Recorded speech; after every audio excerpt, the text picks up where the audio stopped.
What's going on, motherfuckers? Welcome to the Crocs and Hot Pockets podcast. My name is Knackers, and today is February 8th, 2022. It's a fucking Tech Tuesday without a tech show, but hey, we're doing a podcast, so fuck you. This is episode number 171, and we hope you're having a great day today. On the show today, we have fucking ReaperBlog, an audio engineer, a fellow podcaster, content creator, and a fucking dope dude that, that's been hanging around the community for a while, and it was just about time to get him on the podcast. So what's going on, dude? Hey, it's going well, and I'm excited to be on the show. I didn't realize we were going to be live today. Because it's really? Tuesday, right? And you normally record on or go live on Wednesdays. So I'm like, oh, okay. At first, I'm like, all right, well, now I've got a lot of anxiety. Then I'm like, sorry.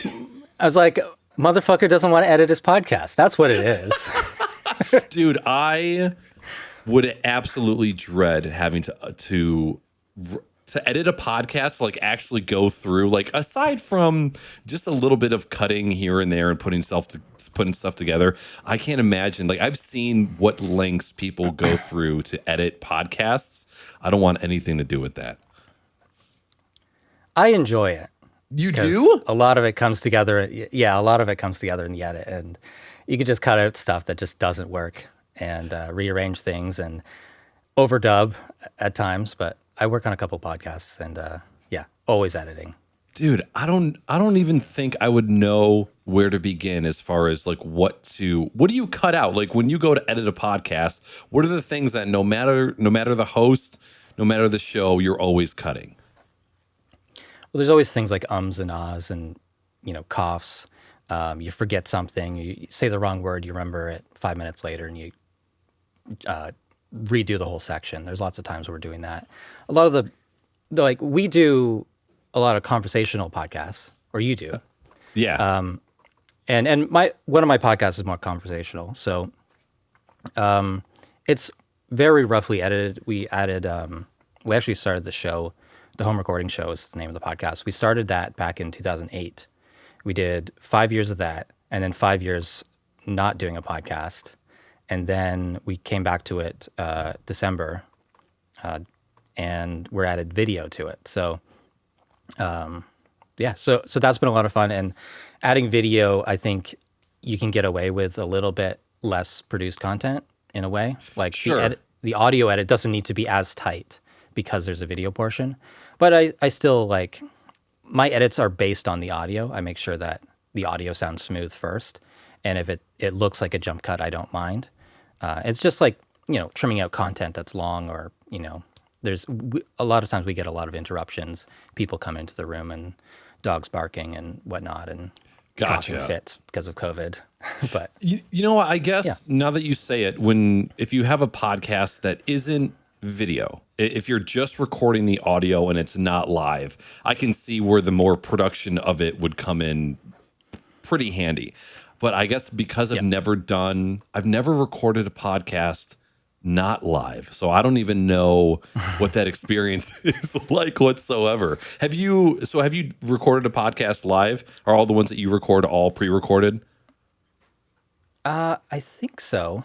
And I do live streams for ReaperBlog on YouTube, but not usually as like interviews and things like that. Usually, it's always with the expectation that it's going to be edited heavily. Okay. I've also worked on podcasts that are not conversational. They're narrative, and there's a lot of sound design that goes into it.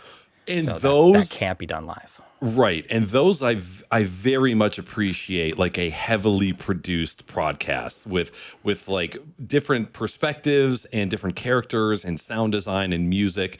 But I can't ever imagine, like, okay, maybe I could imagine being on the podcast, but as far as doing the editing and doing the producing, that I don't think that would fit me as a person at all. Yeah. As an audio engineer, it's a good source of income and a good skill to have. Interesting. And I edited podcasts before making YouTube videos, and a lot of the skills they transfer. So, yeah. Okay, before we get too deep into one subject, I gotta Maybe we should introduce me. yes, I think that'd be a good idea. Anytime I start a podcast, I immediately go into tangent mode, usually because I'm excited to talk to somebody. And I mean, it's the same thing. Like you walk into a bar with your girlfriend and you say hi to all your friends, and then everyone's like, "Hey, who the fuck is this?" You're like, "Oh yeah, it's a girl that sucks my dick." Anyways, so please introduce yourself. Tell us a little bit about what you do, and then I want to touch on kind of how we linked up. So my name is John Tidy. I run the ReaperBlog, which is a website, a YouTube channel. We've got a Patreon, Twitter, Facebook groups, on Discord as well. And I'm usually ReaperBlog or the ReaperBlog in any of the socials. And so I make content around the DAW Reaper and generally about music production. I also do a podcast. I've got the Home Recording Show podcast, which is audio and video, the Mastering Show podcast, which is audio only. But you'll find both of those on YouTube. We have video versions of it, but not with cameras. Gotcha. Besides that, freelance audio, recording, mixing, mastering, podcast editing, a little bit of audiobook, pretty much anything that someone wants to send me, I will usually say yes to, if it's interesting. How many podcasts can you juggle without being overworked? I could probably do 3 a week. Okay. It depends on how much the editing takes. It really depends on the show. So, and also when you're in a collaboration where it's multiple people or there's like scripts and voice actors and stuff like that, then the timelines for that is much longer. So it's like, you'll get the files and then it's like, I'll work on that for 5 days and then send it off. And then I'll wait 15 days to get the next round of edits that take me another 2 hours. And it's like, it's a long process. But with the mastering show, it's like we do the show the next day. If I have the files, it's maybe 2 hours, 3 hours of editing at the most. It's usually much less than that, but that's at the most if it's an hour-long interview or something like that, the longer shows. I send back the notes, or I send back the MP3. He listens to it, sends me notes, and I finish it, and then get it ready for publishing. But yeah, when we did the mastering show before, or the home recording show before, we'd record it, they'd send me the files, I edit it, publish it like same day, or next day or something like that. Oh my Lord. So pretty quick turnaround. And it's nice to have someone else listen and check for mistakes and things like that, and Sure. ways that you can make it better. Because usually when I get to the end of the edit, I don't have the energy or the focus to be able to listen back and enjoy it. As the only kind of tip I have for doing that, kind of keeping a fresh perspective and not constantly editing every single click and whatever, is just to have your hands off the keyboard and like until you hear something that you need to fix. And that's kind of the best thing that I've learned over many, many podcasts, hundreds. Interesting. So, as somebody who just recently got into YouTube and making YouTube videos, so I've been a live streamer for 8 years. Did very, very little with VOD content. The most that I would do was taking clips that chat had clipped and then putting them into a clip compilation, and that was kind of the most VOD editing that I did. Sometimes I would edit together some video game clips and make a compilation of kills or funnies or something like that. This is the first time where I've had to write, shoot, edit, and publish my own shit. And by like the third time watching a YouTube video over again, I'm so over it. Like my body will do anything to find a distraction so that I don't have to watch this video again. And it's funny what you said just now about like hands off the keyboard. When it's time for the final view, like it's final cut, it's time to see what else is going, and I'll sit there and then I'll go, I gotta change that, and then I hop onto the keyboard and then I start working, and then all of a sudden it's been 20 minutes and I didn't finish watching it. I'm like, well, now I don't know where I stand. I gotta start it over again. Yeah. And I feel like I watch the same video 4, 5, 6 times before I actually hit the export button. And I'm like, there's got to be a better way to do this, or I think I just need to have a little bit more self-control when I'm making edits. So there's definitely some editing etiquette that I could absorb to make my life a little bit better in that regard. Well, what I've learned from the professional mixing kind of world is when you're doing that, don't go and change it immediately. Just write it down, like paper and pencil. You just make a note of what you want to change and where it is. Okay. Or in your editor, you can put a marker there to come back to when you're done, because that keeps things in perspective or allows you to keep perspective of the entire show. Or, if it's a really long thing, it's an hour-long thing, you don't want to listen or watch all the way through, you kind of work in scenes or different sections, and you finalize each one. I know Epos Vox tries to get everything perfect all the way through in the first pass. He does all his B-roll, he puts all of that in from the first time. And love the guy, but I see a lot of mistakes doing that process. So would that be like doing all of your cutting in the first go and getting like the rough cut of all of the clips together? I do rough cut at faster than real-time speed. I listen back. I know what I want to keep and what I don't. Actually, there's a mental flip you can do not every editor or doc can do this, but I do it by highlighting the things that I want to keep rather than ripple editing everything I don't want from the start. And then I have a script in Reaper that puts everything that I liked, everything that I've highlighted. It's going to be hard to explain if you don't use Reaper, I think. There's a function called regions, which is like a marker, but it keeps track of a time selection. I can take everything that's within a region and dump it at the beginning of the project sequentially. And so instead of focusing on my mistakes, I'm focusing on what was good, and I'm just butting those at the beginning of the project end to end. And then when I play it back, it's, it might be choppy a little bit, but there's, I'm 75% there. I could just publish that and be good. But I always do like 2 more passes listening through. And I'm doing things like removing a couple frames here and there, or if there's a quiet spot where I'm thinking of a word, I might the edit might work better rather than a jump cut to actually shrink the item. So I'm time compressing 4 frames or something like that. Okay. So that works better than a jump cut sometimes. Just rather than my head just suddenly jumping to a different spot in the middle of a word, that sort of thing. So there's lots of little tricks that I've come up with.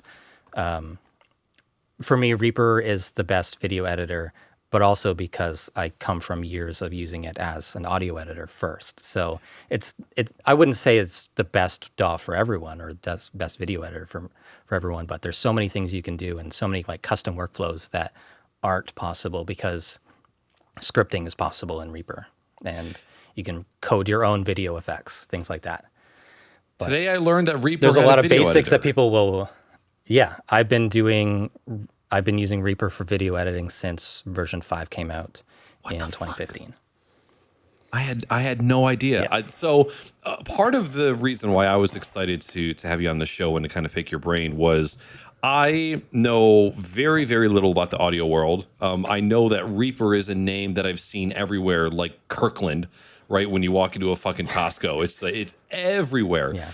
And obviously, with being a content creator in the tech education space, when you are looking for audio tutorials or VSTs or audio effects within the streaming space, Reaper is one of the names that is just at the forefront of all the tutorials, all the guides. And so I didn't set out to choose. I didn't set out to learn about Reaper. I just kind of learned it by association of kind of being in the space. So hearing that there's video editing and then scripting to go along with the video editing, that's kind of blowing my mind right now. Yeah. I think the reason it is popular among the streaming community is that its demo is unrestricted. There's not like there's not like a 30-day trial or something like that. There's like a 60-day trial, and it's like Winamp or no, like WinRAR. You just keep clicking, still evaluating, and people will do this for years, and it's fine. They're well off. They don't need to do that. They would have had different copy protection if they really cared. But there isn't like a difference in the demo to the professional license, other than like kind of legally what kind of work you can do with it. Sure. And Reaper is used in pretty much every industry you can think of. So, live sound as a mixer, for lighting, for guitar pedal patch changes for each song, backing tracks, as even as a live production tool. Yeah. Interesting. Yep. Okay. And if you've seen Scene of Action on Twitch, he uses Reaper. He composes in Reaper, and all of his lighting cues and everything, camera changes, that's all triggered from Reaper. No shit. And the text on screen for the lyrics, I believe he's generating that through the Reaper's video effects. Oh my God. Okay, so for that type of workflow, do you just need an absolute monster of a computer to do all of that processing? I think he's got a pretty insane setup, but he didn't start out there. He's added a lot of stuff over the years, and probably spends every cent that he gets from subs and donations and whatever into that. So wow. He's doing amazing stuff. I actually, you know what? The first time I remember my brother, so my brother used to stream on Twitch, and he was the one who introduced me to like a lot of big names. And like a lot of my first experiences were from my brother showing me stuff. And I remember him showing me Scene of Action. And back then, what he was doing, I don't know why he wasn't more recognized for what he was doing way back then, because he was already on another level when assholes like me had a Logitech C920 and a blue snowball sitting in my little office with a shit ton of reverb. Yeah. He was doing insane shit from the get-go. And then we went I think he's doing 24 cameras. It's a 24 camera screen. Oh my God. He's got the bullet time effect that spins around him as he's playing guitar. Yep. He's got lighting. He's got PTZ cameras. He's got everything. It's just awesome show. I know. But I mean, McGregor's is another person that has bullet time. The thing with with the music, if you don't like that style of music, you're not going to watch, and so that he's doing amazing stuff, and a lot of people respect it on a technical level, but maybe they don't like his voice, and then they don't watch regularly. True. Music makes it subjective. That's true. I don't think I'm following him. I'll have to do that. I pulled up his Twitter page for later. We were at TwitchCon in 2017, and I believe maybe it wasn't at the TwitchCon, or maybe we were watching it online, but he had the opening ceremony. Like, he was playing the opening ceremony. Yeah. And he was doing in between like scene changes and stuff. And even what he was doing on live was really, really good for being out of his production element. And yeah, I haven't heard the name Scene of Action in quite some time. So I'll have to check back up on him and see what he's up to. So I think one of the first times that I noticed you was probably through, maybe you collaborated with Epos Vox, or maybe I made it over to his Discord and ended up like seeing that you were going live or something, and I think that's how I found you. Okay. And then I just immediately noticed that you were not like other streamers, and in a good way, right? Yeah, in a good way. I thought you were really funny. Thank you. But you could be serious, and you could be honest about health and motivation and the technical things. And like the video you put out this morning was pretty much 100% serious. right? Right. A couple jokes at the beginning, but very technical. Where the other ones were kind of like 50-50 technical versus jokes and stuff. And, and that's awesome for growing your channel. But even, so probably 2 years ago, maybe not 2 years ago. Yeah. I remember, I think I probably commented on the first video that I saw from you. And it was one of the ones where you get up at 5 a.m. or maybe it was even earlier than that. And you would just talk to the camera and just be honest. And no one was watching. Yeah. There's like 5 views on it or something like that. I'm like, this is great content. Why aren't people watching? Why don't people know? And you're like, don't worry. It's like, it's all good. But, yep. So that was, dude, that when I first started doing that, because I was waking up at 4 every single day and had like a whole miracle morning routine and stuff. That was early 2020. So yeah, we're coming up on the 2-year point. And even though those videos weren't popular, and even though I don't do those in a way, I sort of kind of brought those back for the new YouTube channel, but I more so do those at night. And I'm trying to space out the talking head videos with more technical videos like the one I released this week. And yeah, man, I love doing those. Like, there was nothing better than waking up. I was waking up, going for a run, meditating, chugging like 40 ounces of water, and then I would sit in front of the computer after all that was done, and then I would record a video, and literally I wouldn't edit it. I would just cut off the beginning, cut off the end, and then I would post it. And to me, that was some of my best and most favorite content for just what it was at that time. And I don't know if I'll ever be a guy that wakes up at 4 o'clock in the morning again, but I'm glad I had a good handful of people that really enjoyed those videos. And that was definitely a driving force to keep doing. And I definitely miss it. That's for sure. Cool. So yeah, that's been a while, because I remember, because your old name on Twitch was Audio Geek, right? The Audio Geek. Yep. And so I feel like you've been around for years, not even like a year and a half or two. I feel like I have seen you around for years at this point.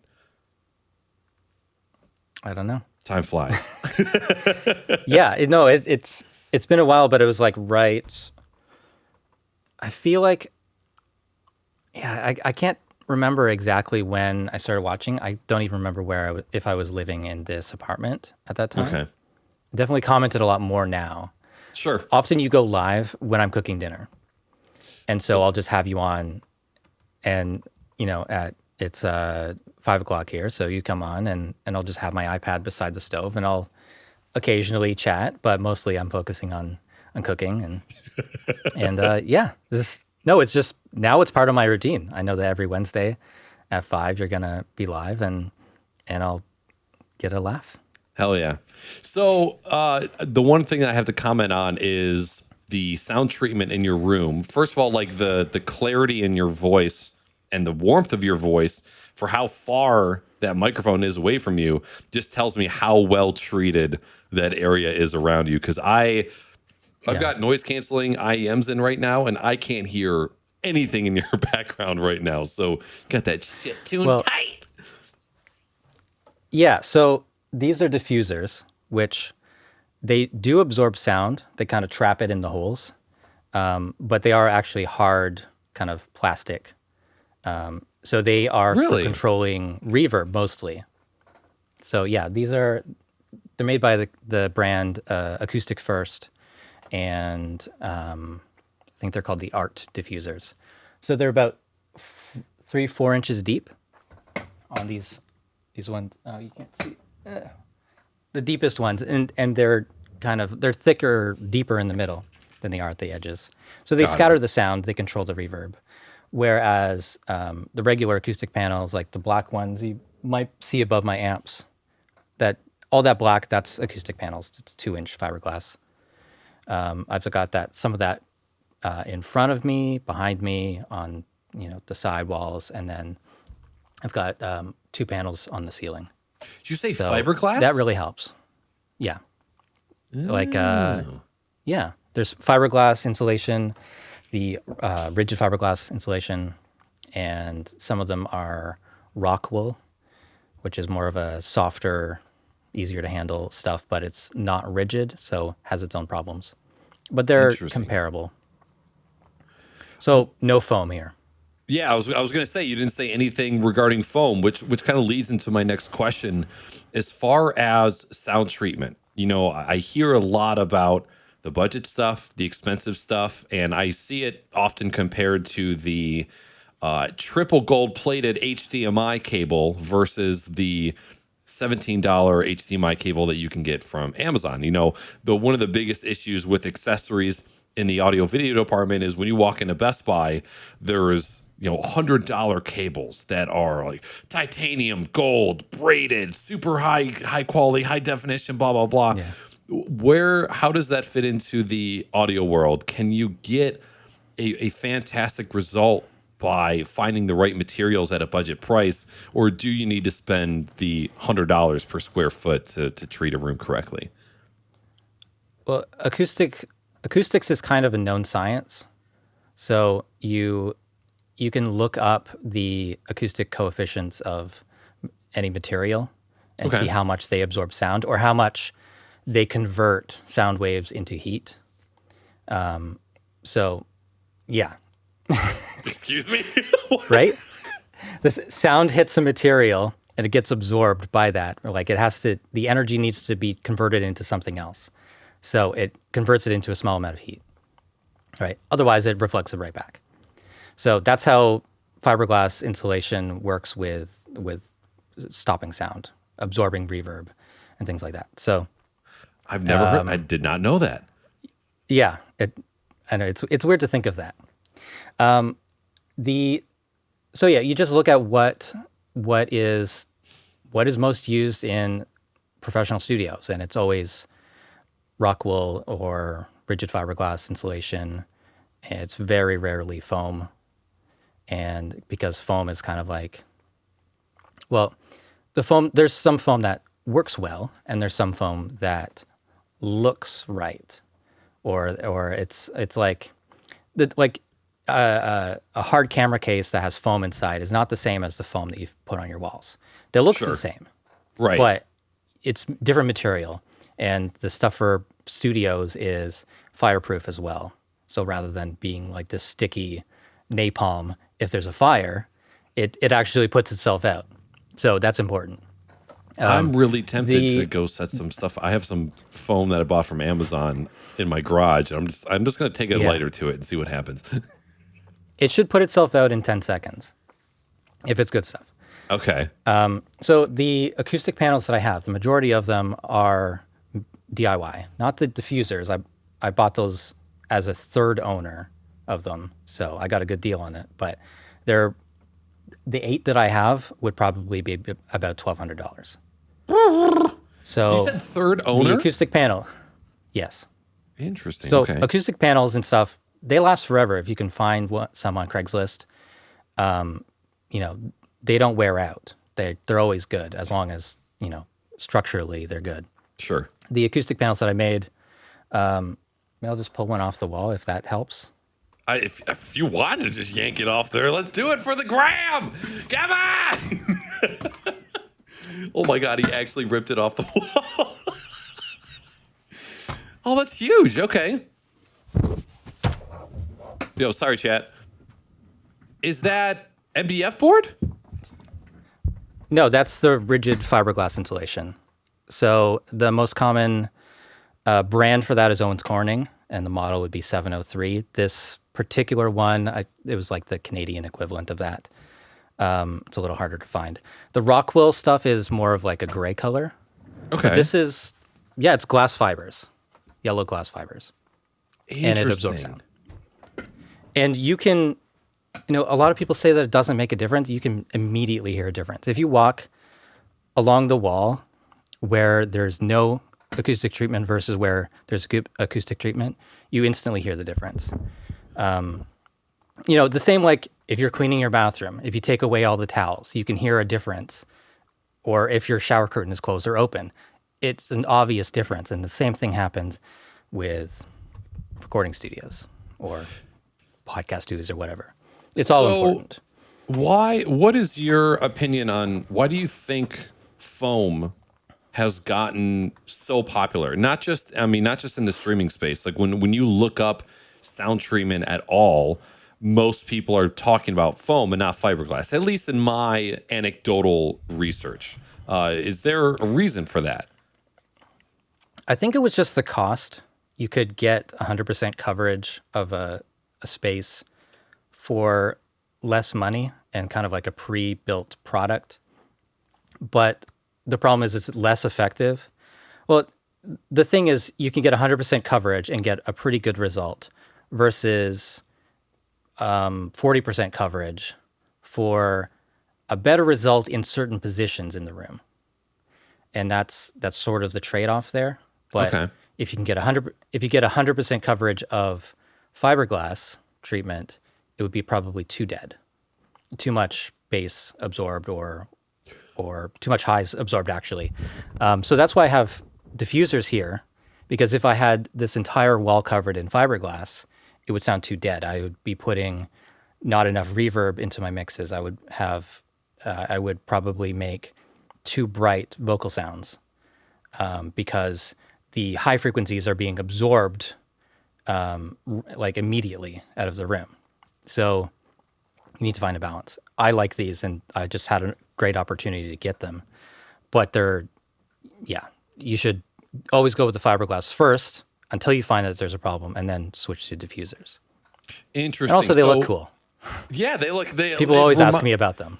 So. It reminds me of Astroneer. Like anytime you're using like one of their gravity guns to change the planet, it looks almost identical to the shapes that are on that wall right there. Okay. So did you say that fiberglass was for all frequencies? Fiberglass acoustic treatment does more balanced absorption of frequencies. So the deeper it is, the more lows you get, just because low frequency waveforms are longer waveforms, like measured in feet. Okay. So high frequencies are more easily absorbed, and you kind of get that effect by using the foam because it's 1 inch thick. You can cover your entire wall with it, and it immediately removes kind of the bright echoes that you would get if you clapped your hands. But the deeper echoes that you get when you clap your hands in a room, they kind of build up. So you need thicker absorption on the walls to make a more even frequency response or a more even echo. So recording studios have, they measure the decay time, which is like, if you make a sound in that room, how long in seconds does it take for it to decay down by 60 decibels? They call that the RT60, or the reverb time of the room. So that's a deep rabbit hole, yeah. But yeah, I did some acoustics training in school. So, but yeah, there's a certain number that you want to go with for different types of rooms, and the average bedroom is way too long, and that's why you get all this reverb and muddiness into your mics when you work in an untreated space. Got you. Okay, so right now I have no sound treatment in this room whatsoever, and it's 8x9, so it's super small. And ever since I've, as of late, I've been thinking, okay, what can I do in this room to have it treat a little bit better? Because even if I whip out my mirrorless camera and I try and whip out a shotgun mic, there's no fucking shot that I'm getting any sort of usable. I did it for one video and it came out so bad. I'm like, I'm never using a fucking shotgun mic in this office ever again. So for anybody who's looking to Ceiling. So for anybody who's looking to get their first sound treatment, they should go for the ceiling. No, I mean for your room. Oh, just for my room. Okay. I would do ceiling. I would do I have a popcorn at least ceiling. 4 feet. Yes, so do I. Oh, do you really? So, yeah. So I've got 2 panels hanging about 8 to 10 inches from hooks. Okay. And that's so sound goes up, goes through that, gets slowed down, hits the ceiling, goes through that again before it reaches my ears. And so that really helps to focus the sound from my speakers and into my mic. So a little bit earlier, you were mentioning how there you could have your signal be too dead, or you could cut out too Yeah. much reverb or too much bass. What is the measurement? Like, what would it sound like if it was too dead? It just, the sound just immediately ends, like like it's contained in this small area, rather than like if you play an instrument, it's like it fills the room with sound. Right. Generally, like if you hit a tambourine, that's a very loud sound and it fills the room, and it bounces off of every surface normally. And if you work in a very dead room, one of my apartments, I had a pretty small, like very small bedroom, probably a little bit smaller than what you're working in. And I had acoustic God. treatment on like 80% of the surfaces. Right. And that was before I had the diffusers. And it was like I would go to sample the tambourine for a track, and it's just like there's no echo. It's just like this sharp tick. It just stops. The sound just stops, and it's very, very strange. Interesting. It's very unnatural. So, I guess when most streamers are not going to run into that problem, right, because and that's something that you kind of want to have in a vocal booth as well. Like you want it to be pretty dead for vocal booth recordings, things like that. And that makes sense, because a lot of the times when I see people either in like a voiceover booth or a vocal booth for music, it's every single surface is treated. Like, and right now I can't picture if it's foam or fiberglass or cloth. You know, you see a lot of these home studios It's where often either. you've got a moving blanket with like a shower, a shower curtain rod, and it's this complete dead zone. So yeah, I've been thinking like, man, what could I do in this office? Because of course I want things to still look sexy, but I also want things to, like, I'm getting to the point where I'm caring more about how things sound than how things look. And I'm like, okay, do I just get rid of these and throw up a little bit more sound treatment? So it's something that I've been thinking about in the past couple months. You should be able to make 6 2-foot by 4-foot panels for $100. Oh, okay. That's the DIY cost. Yeah. Using the correct materials that they use in professional studios. Or you can buy it, and they come out to $80 to $100 a piece. Ugh, yeah, no, I maybe look a little bit better. And that's why the foam is the big appeal, because it's like, oh, I can get something that would fill my bedroom, like a box that's the size of a fridge, for $25, right? And that's vacuum packed, so it's going to explode, and you can cover every surface with it, but it's just not thick enough. You can get some decent quality foam, but it's going to have to be like the thickness of a mattress to really like absorb bass. Right, So you don't see that you don't usually see that. It's like 1 inch, and it's colorful, and it's just 100% covering the wall.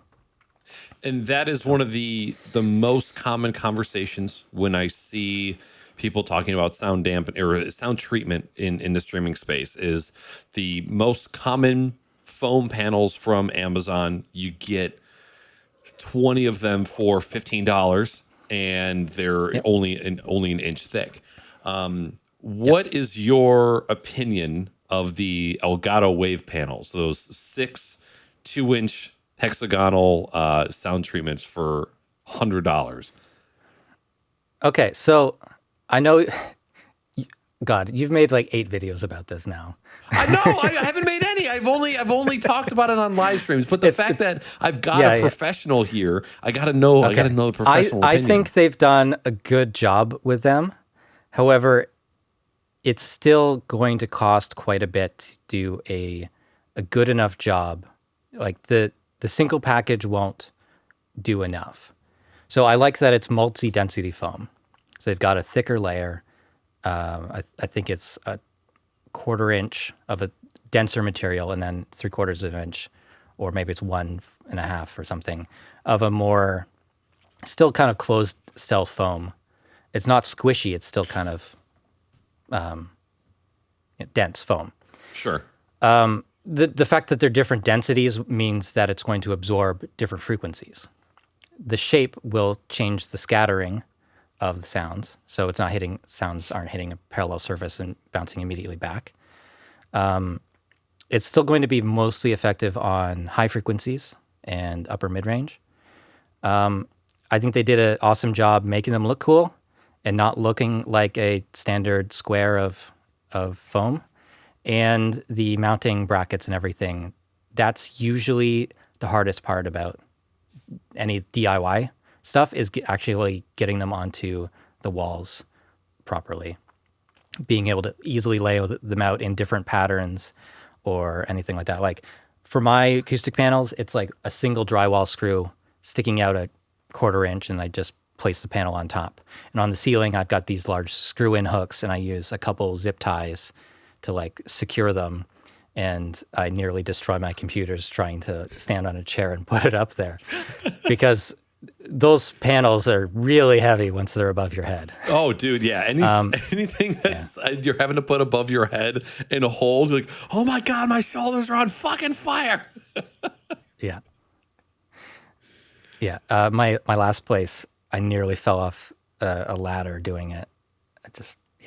But it's worth it because it fixes the sound so well, so effectively. Plus, it doesn't take up any floor space. And, if you don't want it on camera, it's not on camera. So it's pretty effective. So going back to my original question for streamers, if somebody's looking to, not even streamers, just content creators in general, if they're looking to venture out for the first time into sound treatment, what would be, and I'm going to kind of leave DIY out of the equation because you and I know that most content creators are not DIY people. They want to buy the thing, install it, and be done. And it's a reason why companies like Elgato are so successful, because they know a massive percentage of the population of content creators, they want to create the content. They don't want to fuck around with mounting the hardware that will help them make content. They don't give a shit about that. So what would you say is the first thing that they should go after? I don't even know. I think if I needed a handyman to build the panels, I would just put it out on Craigslist or something, or find someone that could like, here, these are the materials you need. Do it.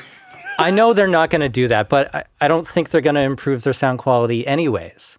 If they're not going to do it right, listen to an audio engineer, then they might not do it at all. So yeah, like, I don't know. I made my own acoustic panels. I got some help from friends. They picked up the insulation from Home Depot for me and cut the wood.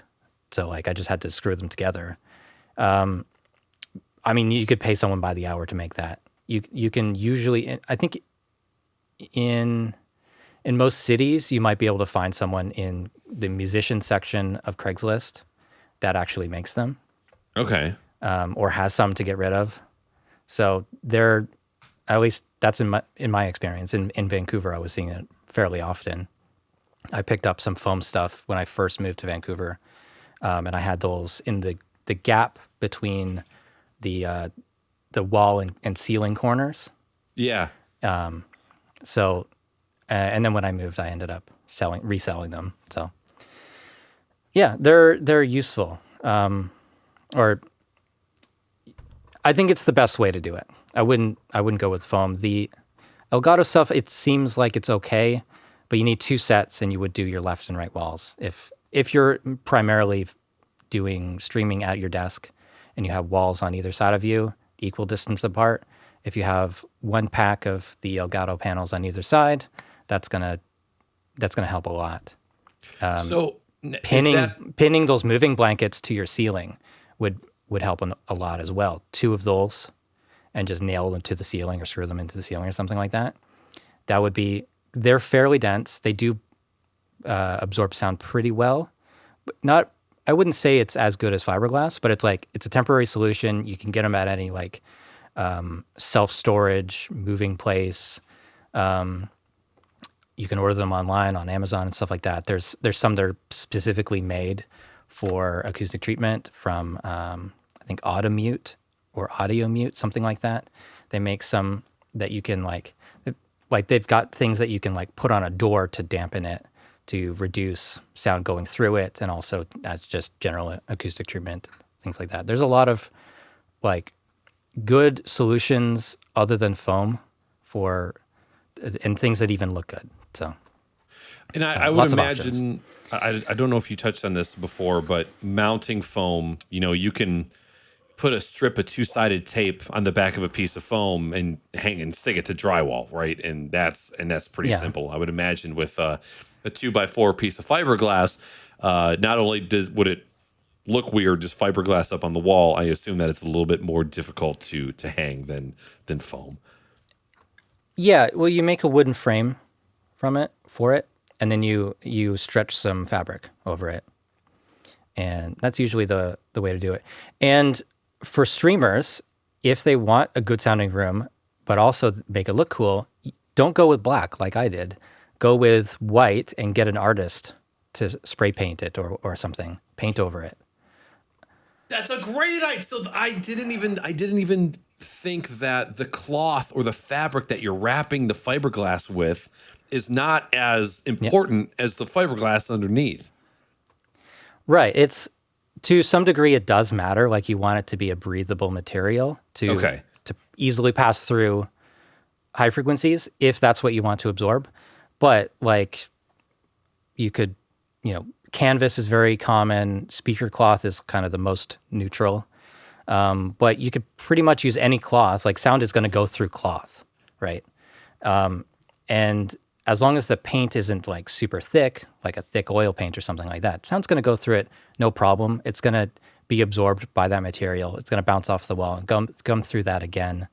And yeah, so tie-dye cloth panels. You could do that. You could go down to your local Fabricland, Walmart fabric section if they have that, and get like random, patterns. Any pattern that you like. Get like those the bowling alley carpet or the bus seat cloth. Yeah, that would be awesome, dude. I'm so infatuated with like bowling alley design. I think it's some of the coolest and tackiest shit. I just Googled tie-dye acoustic panels and I'm seeing all these people that have tie-dyed the wrap. That is fucking sweet. Okay, yep. Now I know what I'm doing. Some LEDs are gonna have to go on there too. That would be like I could do some super, super thin, those lights that where it's literally just copper wire with little LED diodes on the end. Could do that underneath too. That would be sweet. Yeah, I see that quite a lot. Acoustic panels with lighting behind them. You can, if you have acoustic panels already and you want them to be a little more effective, you can put an air gap between them, and that will help them treat lower frequencies a little bit better. So if it's a 2-inch panel could have a 2-inch gap by making some sort of standoff. It's a more complicated mounting system, but you could do that. Or even having them at an angle at the bottom would change how much they absorb. Okay. So. Did you happen to see the Linus Tech Tip videos where they bought like thousands of dollars worth of the Elgato panels, and then they actually had the technology to measure the room as far as like what it sounded like before they put the panels up and then afterwards? I missed that one. Okay. I think I want to say maybe a year ago. I remember listening to it while I was on a run. I was like, okay, I'm going for a run. I don't want to listen to music. I'm like, oh, Linus put out a video about audio treatment. Let's get it. Because I think at the time, everybody was real hot about the Elgato panels and whether they were worth the money or a waste. And of course, whenever Elgato releases any product, there is immediate backlash. Almost always. I think that's unfair. I do too. I think it's really unfair. That's coming from somebody who is usually quite critical of products. And all of the things that they've released recently, the Elgato foot pedal, the mic arm LP, I've been very impressed. And I'm somebody who doesn't look at products and go, oh, let's take a look at the white paper, let's see what the specs are, and then immediately compare it to a piece of hardware that's been around for 5-10 years that does something similar. I kind of got, Right. and I used to be that Those person. other companies, those other companies have completely dropped the ball and not marketed their products to people that need them right now. Right. And so Elgato does, Would you? and they make it better. It's in a lot of cases. Like they That's make what it. I'm saying. They change the purpose of it and they improve it, and they make it accessible because you can get it at any store now. Right. You walk rather into a than a Micro Center specialist. or a Best Buy, it's right there. What is the audio engineer in you appreciative of Elgato for bringing sound treatment to the mainstream? And by mainstream, I mean just like mainstream content creation. Is there a part of you that's like, hey, Yeah. I'm kind of glad that they kind of brought this out? That was my, I think that was my immediate reaction. Like, they are making streamers aware of the need for it. Whether it's effective or not, I haven't tried them myself, but like just people being aware that you can get acoustic treatment, you should have acoustic treatment, and you can make it look good as well. So that's all good stuff for me. I agree. And again, I used to be somebody that was like, I was a white paper troll. Like whenever things would come out, if they were from a company that I didn't like or they were too expensive, I immediately just went to comparing spec for spec and saying, well, why pay 30% more for this dumb thing? Like one of the, we kind of touched on this a little bit before we went live, but one of the main features of the Stream Deck is its support, right? Like one of the biggest reasons to buy into an iOS ecosystem is because the strength of the developers that make the iPhone what it is, right? Like the iPhone as a phone is good. It's a good phone. It's a great phone. It's not the best phone, but it's the software and developers all over the world that put blood, sweat, and tears into amazing applications that really make that platform shine. And the Stream Deck, when it first came out, was already pretty cool. I don't want to, at the time, I don't think it was groundbreaking or revolutionary. It was a new piece of shiny tech. But once we started getting the plugins and the applets, and then you've got all these third-party vendors that are developing software for the Stream Deck, and now every piece of software under the sun, that was the true key to unlock the potential of the Stream Deck. And then again, now that, you've got the key lights and the LEDs and the foot pedals and all of these apps that tie you into it, you now have this very fluid and functional ecosystem, all controlled by a $150 control deck. And it's fucking insane. I still think it's one of the best pieces of hardware to come out, not even just in the streaming space, but I'm sure that you have plenty of friends that aren't into content creation themselves that have a Stream Deck for multiple reasons. I know probably like 12 sound designers that always use a Stream Deck. Stream Decks with Reaper, pretty popular. I actually don't use it for Reaper that much, only because I have one and I mostly, I stream from my PC and I work from my Mac. So unless I get a second Stream Deck. I originally bought the Stream Deck as a way to edit on laptops. So I would have a mouse and a Stream Deck and not use the keyboard at all. That was the plan. The feel of the buttons is not good enough to do that. Yep. So, and that was a bit disappointing. There's also some apps that I was using that just have terrible keyboard shortcuts, or it was like too much of a pain to like learn different keystrokes for things. So I'd have the Stream Deck for that. For like Isotope RX is the one I'm thinking of.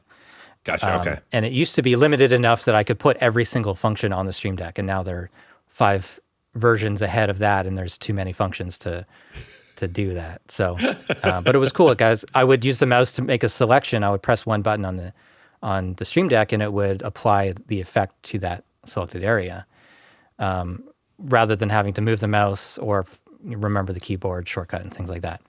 So I've had the Stream Deck for probably 5 years now. And it's definitely gotten better over time. Right. Yeah.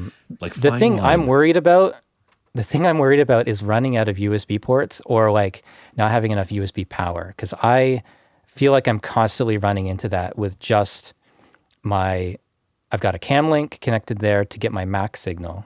Or we may as well just go through my setup. So Let's when do I it. make a ReaperBlog video, I talk into I'm looking at the Panasonic G7 Micro Four Thirds mirrorless camera that goes into a USB 3, kind of a generic one that I found on Amazon, trying to save a couple bucks and not go with a second cam link. Gotcha. It's okay. It doesn't work well in 4K, but I usually capture 4K. I don't even know if I do capture 4K. I've changed this setup a million times. The best solution I found to get my Mac video into OBS on my PC is through the cam link. So Okay. I've tried splitters, I've tried NDI, and those did not work. NDI really so- didn't work for you. I could get, the NDI app itself would not have the mouse.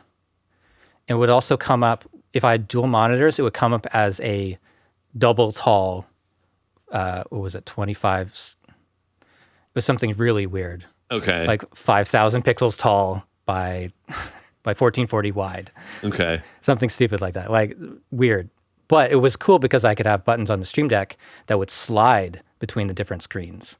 Ooh, okay. So, because it came up continuous. So that was cool. But then if you can't see my mouse, it's really limited. So the solution that I went with for a while was running OBS on the Mac, doing virtual camera out to, no, I guess just NDI out. And then that was picked up by the PC. And then OBS on the Mac would see the mouse properly. But then it's like, it's an extra app. And the main issue I was having was that it would constantly go out of sync with the video or the audio. So using the cam link, I'm sending audio from my DAW through the HDMI. And my PC gets the audio and video from my Mac Okay. as a separate source in OBS on the PC. Gotcha. Okay. I've got the Wave XLR and the SM7B on the blue Compass mic arm. In the Wave XLR software, I'm using the Isotope RX voice denoise and TDR Nova dynamic EQ, which you might not know about that. No, and you know what? I actually have Elgato sent me a Wave XLR to review, and I've been using it on my M1 Mac Mini, and it's been a little buggy on the M1 setup, but I think that this version is still in beta. I haven't used it on my Mac yet. Okay, so that the Wave XLR is on your Windows PC. Okay, It's on the PC, yeah. but no, go ahead into And then the audio. EQ. Okay. Let's come back to that. Okay. So audio out of the PC, everything I listen to on the PC goes through a little USB DAC. It's literally USB micro in and SPDIF coax digital out. So I get stereo lossless out of that. That goes into my studio interface, which is a Arturia audio fuse. Okay. So I'm always monitoring that input. I can hear you through that. The Wave XLR does not have good low latency monitoring, and so I can't monitor myself, and that's a huge pain. But it's amazing that I can. I've got the clip guard function. I can record with effects, which saves time in editing. I can stream, and I don't need to process it heavily in OBS. Yeah, I really like that. So I'm gonna look at my effects here. Okay. So I'll just where's the button? I'll bypass my effects. So this is flat now. Okay. Yeah, I can automatically hear the room noise. Yeah. So you won't see this on screen, but basically I've got a automatic denoising happening with turning down the noise by 9 dB. And you'll have to look up image of Isotope RX voice denoise plugin for that. TDR Isotope? Nova, if you go to, yeah, IZOTOPE. Okay. And then the other one that I'm using is called TDR Nova. Tokyo Dawn Labs makes it. And so it's a dynamic EQ. Can I share my screen, or would that break everything? So if you probably- share it, that'd I'm probably only break. going to see a portion of it. Like I'm only going to see, Okay. like I'm I going to won't- see the micro 4/3 of of your 16:9 display. Okay, I won't bother with it. It looks like a normal EQ. It's got a graph at the top, and it has knobs at the bottom and various bands that you can control. I'm not looking at the stream, so I don't know if you have that up on screen. I don't but- have. Yeah, I can't. Okay, so a dynamic EQ is basically an EQ mixed with a compressor, and in a different way than a multiband compressor.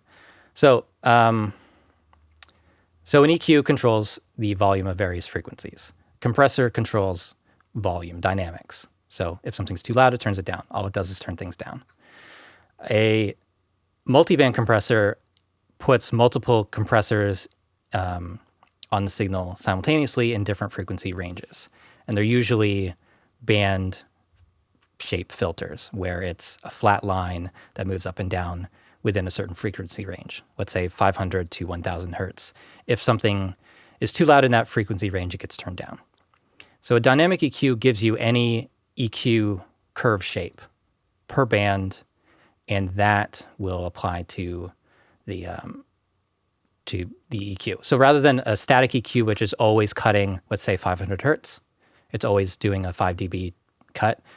In this case, it will move based on what's coming into it. So it will come down by a certain amount. It will EQ less if there's less of that coming in. So it's always moving based on my talking. So I've got one to kind of control low frequencies, a low shelf. I've got one band for I can actually look specifically at this. So I've got one low shelf, which is all low frequencies below, what frequency is that? 50 hertz. My second band is a normal peaking filter cutting at 153 hertz. And I see that most when that's controlling proximity effect, basically. Sure. The lows in my voice. And then on the high end, I've got a high shelf, and that's at 2.9K or 2900 hertz. And that is always moving when there's S's and things like that. So it's kind of like an automatic de-esser. And usually in post-processing, I'm also adding in de-essing. But so that's what I'm doing. I'm just using those three bands in TDR Nova, and they're all dynamic. So they're always moving, and they're applying kind of an appropriate EQ curve to me, depending on what's coming in. So are multi-band compressors typically used for spoken word?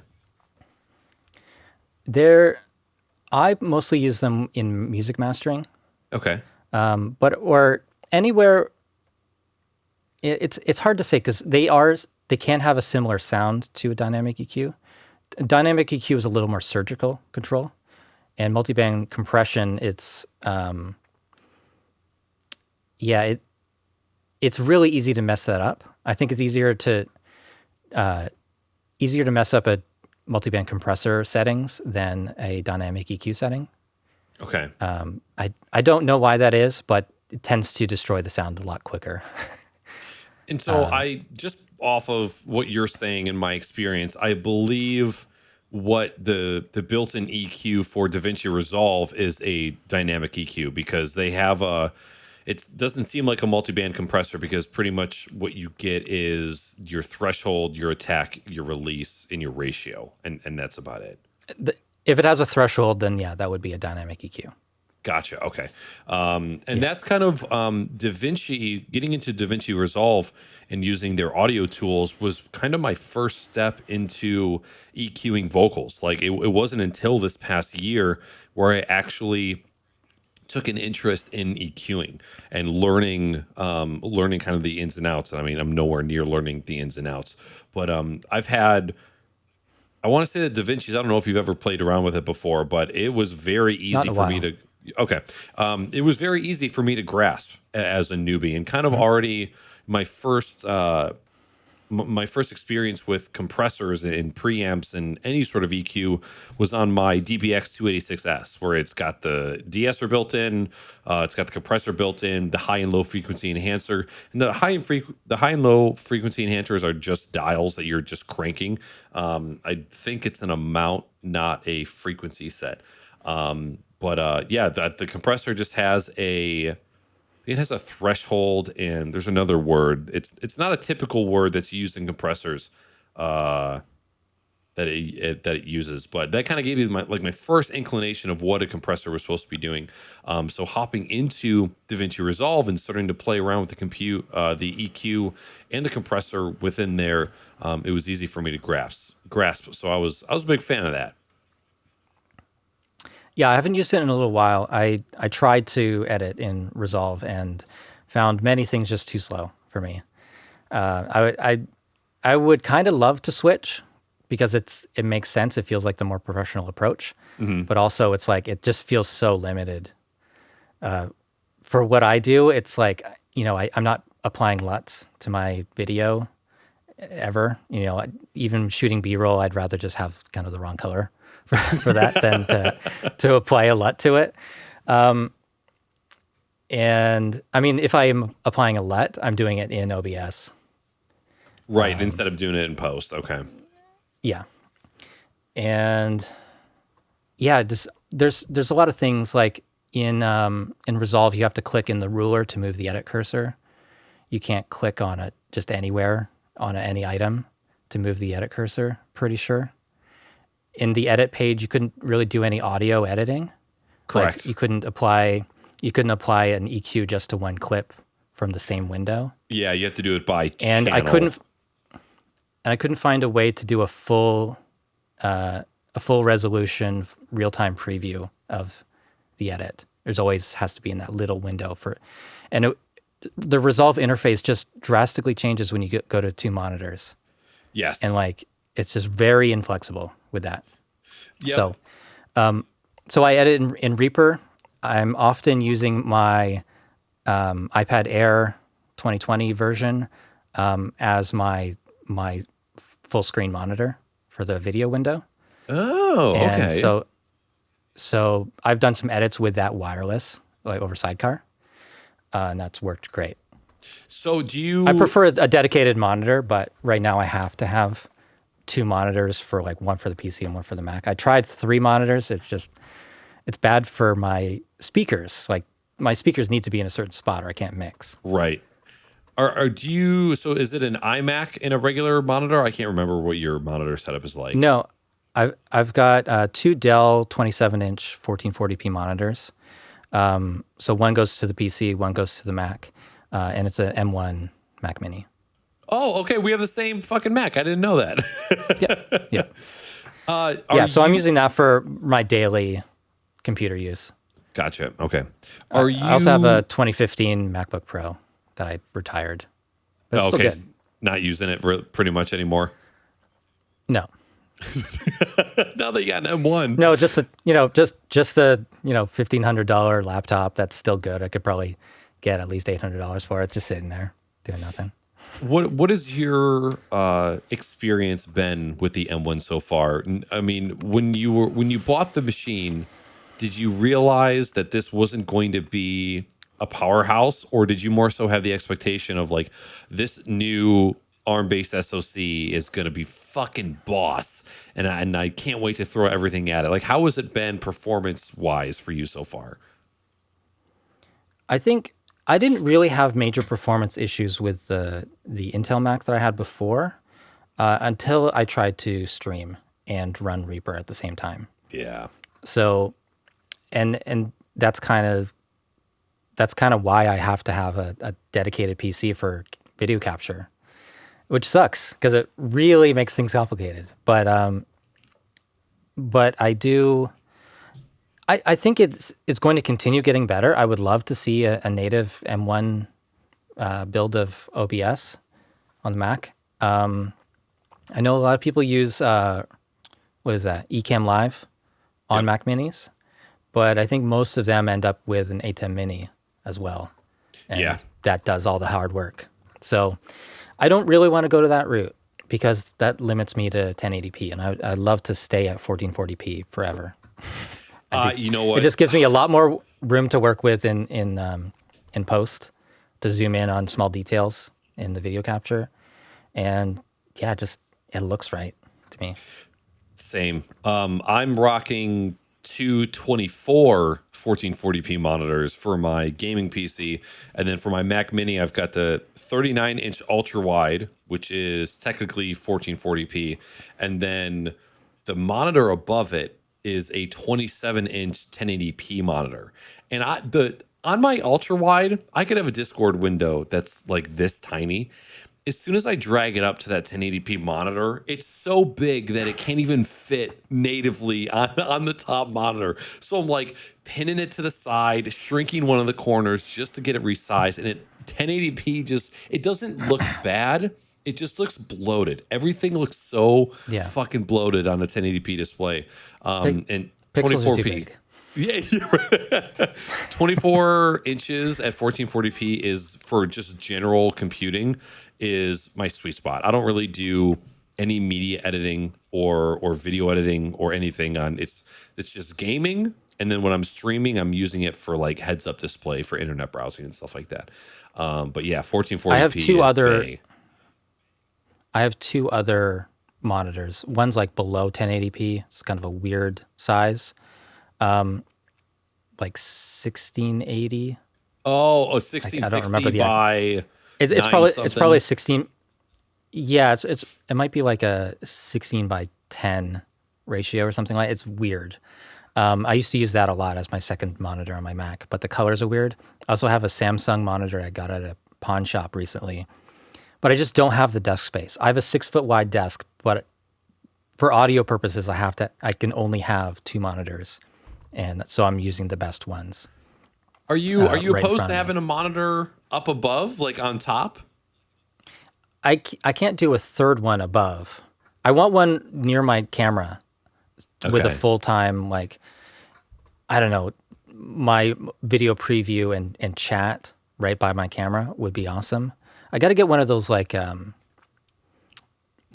periscope things to get like the camera going through the glass. Oh yeah. Some other way of doing it. Maybe just shoot everything mirrored so that I can get the eye lines right. I don't know. There's got to be some way, but I don't know. I've always thought about that. And getting like a huge piece of I think it's a dual beam glass, what they use for teleprompters, and then just throwing chat up on that, and always be looking at chat, be looking at the lens. I think that'd be good because I've been looking off to the side all day. I don't know. It seems right to me, but it probably looks wrong. I can't even see myself. I don't think there's a single I'm really person surprised in here that you that is looking at your eyes and going, "Oh, he's not looking at the camera. I can't believe he's not looking at us." That makes me think of one of my pet peeves with streamers is that their cameras are always facing away from the content. Yep. Like, they're looking off to the left, or they're looking off, their camera's on the right and looking off to the right. I'm like, I hate that. Look at the content. Yeah. I hate it so much. It was not anything that I ever realized until somebody pointed it out. I'm like, oh shit, now I can't look at anything else. Like, all I'm focusing on is you looking off of my monitor into nothing. So it took me on a while. YouTube, it's like, oh, you're looking at the related videos. Oh, I'll look for something else too. Not anything that I thought would be considered, but it's such an easy thing to fix. So it is. Like, just mirror it. That would be fine. I don't care if it's flipped, but so many times things are flipped anyways. When they hold something up to the camera, it's backwards. Like, how am I going to read that? Right. And like, why? Are you flipped? It's right not harder now? to do it right. I'm flipped in the Discord preview, but I don't think I'm flipped for you. Discord flips it for your own preview is flipped, I think. Is it really? Does Okay, it say so Jet City? Does it say Jet City or does It does, say... yeah, Jet City, yep. Okay. Yeah. Think now see Doesn't matter. now it does Now because I'm I not don't sure. trust anything that I see. Everything that I see, I'm gonna fucking question. Yeah, I have to double check sometimes. How long have you lived in Vancouver for? We moved to Vancouver in 2010, June 2010, and lived there for until 2013. Then moved to other cities nearby, Burnaby, and then now I'm in Nanaimo, Gotcha. Okay. which is on Vancouver Island. Are you Canadian born and raised? Yeah, I was born in Ontario. So I don't in think I 2010 knew we that. did this whole 3,000 kilometer trip. So yeah, All driving? yeah, we did it driving, which is kind of fun. My wife was pregnant though, like 8 months pregnant. So not You- 8 months. I don't know. It was just the easiest way to transfer the pets. That's fair. They're like, hey, you're 8 months pregnant? You know what? 3,000 miles. Let's throw it on the odometer. It couldn't have been 8 months. It may be 4 because it would have been October when she gave birth. So Gotcha. June Okay. to October, that doesn't make sense. So just the one kid? I have 2 kids. 2 kids? Okay, gotcha. How long have you been doing freelancing? Like, I guess I kind of skipped over how you got into the audio world or the mastering or just content creation in general. Can you touch on that story a little bit? Yeah, so I was in bands in high school and a couple years after that, living in a small town. Just all the guys that were into metal ended up starting a band together, of course, and so that was my first experiences with kind of managing a project like that, and my first experiences with recording, and the recordings were just disastrous, and that broke up the band basically. And then I started dabbling with home recording on my own. I had a FL Studio and I had a couple of DAWs and stuff back then, and I ended up going to audio engineering school in Ontario. That was a year-long, pretty intense course, $20,000, which is not that bad. You're out in the workforce after 1 year instead of 4. So, I would say it was kind of worth it in a way. It comes out to $20 an hour. So that's not bad. Wow. It was 1,000 hours, and a lot of that was practical. So that's where I learned about acoustic treatment and microphones and everything. So from there, I did a short internship at the studio for the school, a couple months, and then I ended up getting an opportunity to work at a store that specialized in home recording, and they did lessons, and they had a little studio, and dedicated to home recording equipment. So interfaces, monitors, mics. That would have been 2007, 2008, up to 2010. I was working there. Okay. And that was my first experiences with teaching as well. So that got me into doing private lessons with people. When that store closed, or it kind of switched to online around the time that I moved in 2010. So technically I've been working from home since 2010. Okay. But that was kind of the start of working in audio. Like, I was doing private lessons. I was doing small group lessons. I started a meetup group, and when I moved, and that got me access to a lot of new people. I ended up having like over 100 people in that group, and a lot of them would show up to chat, and some people I still talk to now. And so some of those people like interned for me and just like helped me out with stuff and learned. ReaperBlog was still a fair bit away from that, but I was doing the podcast. I had a blog where I just talk about music production stuff as I was learning, and that was a great way to keep up with learning outside of school and to practice my skills and make connections and access a wider range of people or wider range of professional people than I would have normally been had access to. Right. Just putting myself out there in a blog or podcast, I get connections from that all the time. And yeah, ReaperBlog, I guess I had an interest in it once I switched from Pro Tools to Reaper. That was 2009, 2010 time, I think. Okay. But I think the blog was more 2012. I think I took that over. I didn't really start making videos until 2015, 2014 maybe, kind of on a regular basis. The first year I really got into it was I probably put out 100 videos that year. And then, yeah, and they're not good. Like straight up, they're not good. But yeah, it took a while to get any traction on that. And we're at getting pretty close to 60,000 now, 60,000 subs on YouTube.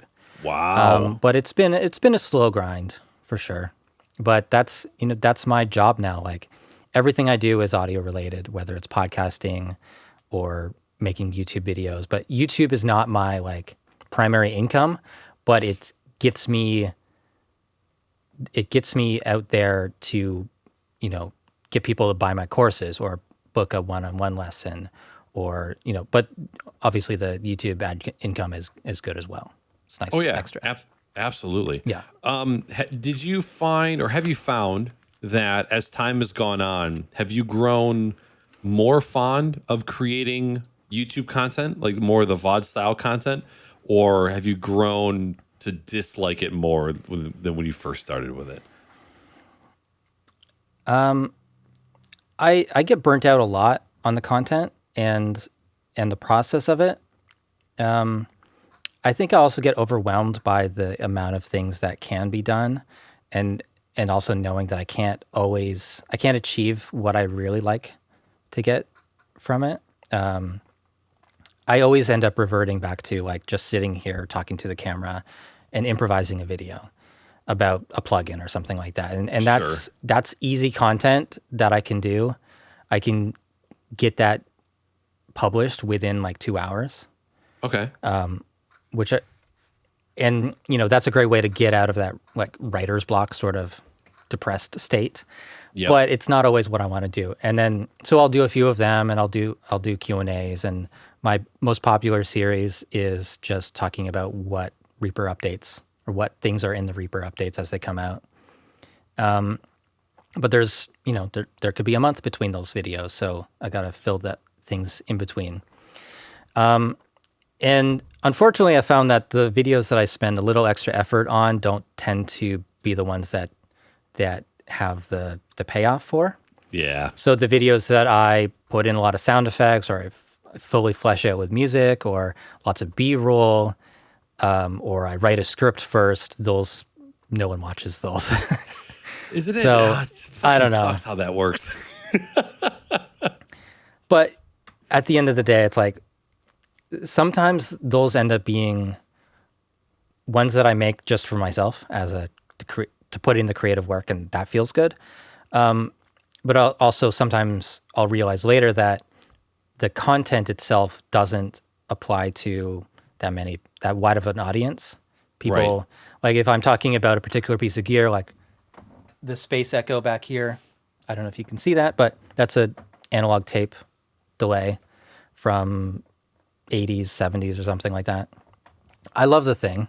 And if I make a video about that, no one watches it because they can't get one, I guess. Right.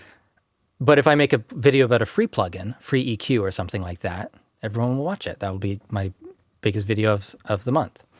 So, but those videos are just maybe a little less fulfilling, but I have to put in some creative, I put my own creative spin on it, and, I'll write a music track for it just to do the demo. And that feels good because I'm doing something extra. But Right. sometimes even making the music, recording the video, editing it, and then publishing it, that's within 2-3 hours for those Okay. easier videos. What is your? I'm really surprised they use the teleprompter and write a script. That seemed you could do a lot more videos right at the desk and save a lot of time and Oh stress. my god, I dude! think. When I actually use the teleprompter, I mean, like I write it I'll do like a once over to make sure that it kind of flows well and there's not anything I need to add. When I turn on that teleprompter and I start recording, it's a one take thing. You know, you have a couple sentences that you fumble over, or you realize you fucked up typing something, and then you have to ad lib something on the spot. Most of the times, the length of my initial A-roll recording is only 2 to 3 minutes longer than if I was to just read it verbatim all the way through. Yeah. And every time I do that, I'm like, why don't I use the teleprompter every single time? And the reason is because I have to set it up physically every single time. Yeah. And I'm taking the camera off, I'm switching mounts, and it's a whole balancing act just to get everything working. But when it's up and it's used and it gets used correctly, it's such a huge payoff, because not only is the recording process faster, but doing the editing in post, there's so much less footage to go through, way less shit to cut. Like it's all there and ready to go. And anytime I am going through editing footage that has been used with a teleprompter, I'm like, oh my God, this is the best. I got to use it every time. And then I go to set it up. I'm like, I'm just going to ad lib this shit. I don't need a teleprompter for this one. Yeah, it's definitely like the right way to do it. Like if it works for you, it's the right way to do it. But the having to set it up every time, having to set up the tripod and the camera, make sure it's in focus and stuff. There's so many things that can go wrong with that. Yep. And ruin your day. I think you tweeted earlier this week that you recorded for 30 minutes and you weren't recording. Yes. I've done that too. Or my audio is messed up. And and actually, before I recorded through OBS, I actually got more videos when it was more difficult. Now that I've optimized my setup, where it's just a couple button presses to get started, I make videos a lot less than I used to. I used to have to set up the camera on my speaker, make sure it's in focus, hit record, sync that to my screen capture. Yeah. After, I would have to pull the SD card out, put it into the MacBook Pro. And if I want to add something, I have to take that card out, put it back in, make sure it's in focus, make sure that the angle is the same as it was, and all these things. And I would do that all the time. There was a time I was making 3 videos a week, and now it's like just a struggle sometimes to get one out. Right. Which doesn't make any sense because I've optimized my setup to the point where it's automatic. I wish I had the answer to that, because that is something that drives me insane all the time. Are you okay if I take a quick 60-second break, just go run to the bathroom real quick? Yeah, good. I hate to leave you with I'm not going to entertain. Audience. I'm not going to entertain your chat. I can't even see them, so. Oh, okay, good. They're saying nothing but good things. Okay, well, we should probably wrap up fairly soon, anyways. If you can hold it a couple minutes to. I mean, if you want to take the opportunity now to kind of wrap it up, I'll just wait going to the bathroom. That way, I don't have to leave you. As far as the workflow, if you were to guess why it's more difficult now to record stuff compared to when you had to set everything up, like what's your first assumption? I think maybe now it has to feel like I have to have the title and thumbnail in mind before I hit record. I think that's something that I've been thinking a lot more of now. I need to kind of know I need to know like what is the important thing that I want to convey to the audience first, but I'm okay with just doing videos where like if I live stream, it's often like let's explore this together, or let's do this together. Sure. And that works, I think, for the live streams, but it doesn't always work well for the VOD content. Right. And I think, I don't know. That's just and the big thing for me now is that the intros, I cannot get out of the bad habit I have of introducing the videos the same way every time. And it's not a good way to introduce the videos. I would like to just get right into the content, or have some sort of exciting hook, or there's so many other ways you can start a video rather than like, hey guys, welcome to the channel. Yeah. But that's what I fall back on, and that's what I mess up. Like I'll do 10 takes of that for some reason. But then the rest of the content is like, once I get started, once I get into it, like It's so much easier. That was It's difficult just my for own me. insecurities and stuff. Sure. I think you do it. You do a really good job keeping it interesting, and I like the ones where you're holding that cheap Shure mic. Like those always sound good, and I think you have a little bit more energy. Those sound. There's something about the comedian at the Laugh Factory presence of just standing there Yeah. holding a microphone. I feel fluid. I feel loose. I love static microphones on arms. Right? It fits me. Yeah. But there's something about just being loosey goosey and being able to be completely free. And I'm a huge fan. And again, just like the Shure SM58, I bought that thing for like $40 and using a cheap XLR cable, just going into the Focusrite Solo, and it sounds. There's obviously some EQ in post, but just right out of the gate, it is just a wonderful sounding microphone. Yeah, I don't know what it is, but it suits your voice really well, and you don't hear a lot of the room. Yep. And I guess maybe just the fact that we see the mic and see you talking into it, it doesn't feel like a studio sort of thing. Right. Where I don't know, a lot of times like with the mic at the desk, it can instantly sound a bit off. Yeah. I find like lavalier mics often they sound more natural than the studio mic. Even subjectively, the quality is a little worse, but it looks and sounds more fitting.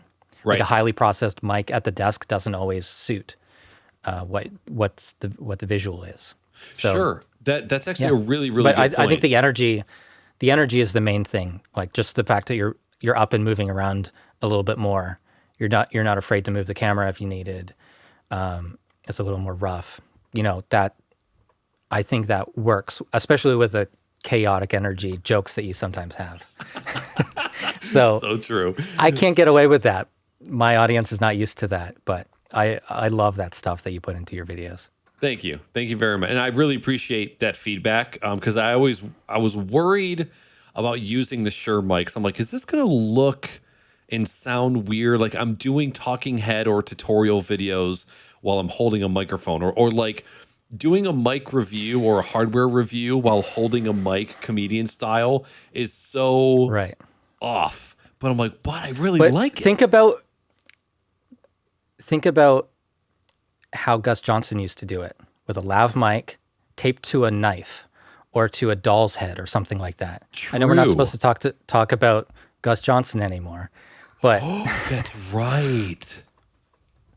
but if you look at all his popular videos, no effort put into the audio, Yep. but he calls attention to doing it wrong, and you kind of get used to it. Yeah. Like, you know what I mean? Like he just does the video, Yep. and it's entertaining.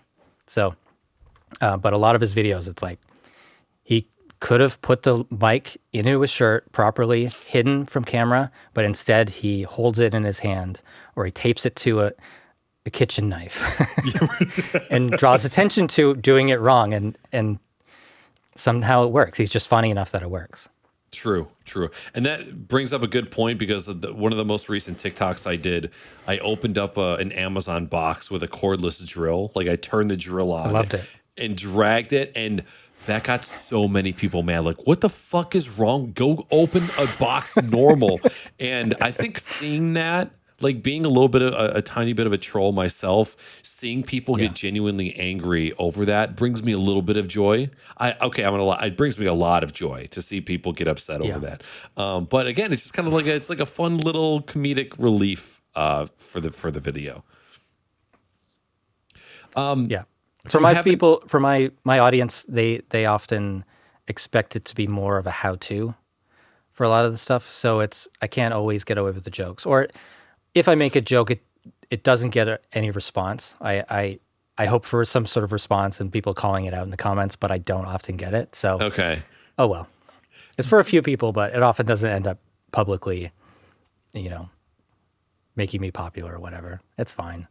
Do you have a desire to create different content to kind of get that creative outlet, or are you okay with being a little bit more tactical and reserved with the main content that you create? I've tried doing vlogs, in the past. I think we did. I did like 6 of them, Okay. and that was kind of fun because it was a new challenge for me. But it ultimately it's not right for that channel. And I have a second channel, but right now the podcast videos go up on there. Gotcha. But yeah, at some point, I thought I was going to start a gaming channel this year, but that it didn't end up happening. Just whenever I live stream and stuff, it's like so draining because you're giving people a piece of yourself. I don't know if you Yes. feel that, like 100%. like the chat is energy vampires sometimes. Yeah, But, it's like, man, I'm trying. I mean, to I love you, chat. Thank you. Yeah, Thank you for no, watching. definitely, I'm in love with you. It's like, it's like that movie with Justin Timberlake, where they've got their clocks on their arms. It's like the clock rules everything, right? Like the energy is the ruler, and every time you go live, you're just taking some time off of that clock. Like, have you ever watched the Right. show Peaky Blinders? No, I haven't. Okay, there's a quote in that show. Not going to be a spoiler, but a woman says to one of the main characters, "You think I'm a whore, don't you?" And his response is, "We're all whores. We just all sell different parts of ourselves." I'm like, "Oh my fucking god, that's so true in so many ways." And you couldn't be more correct. You're absolutely giving a part of yourself. I mean, you're literally taking a massive chunk of your day and your energy and devoting it to entertainment, devoting it to giving it out to whoever will receive it. So 100% agree with that. But also, it's really humbling that out of everything in the world, people are there watching right now. That's like with so many more popular channels, anything else you could do in the world, they're sitting there watching and listening and interacting, and that's amazing. So humbling. Yep. And it's kind of like the rejuvenation part of it, right? That's the give and take of content creation.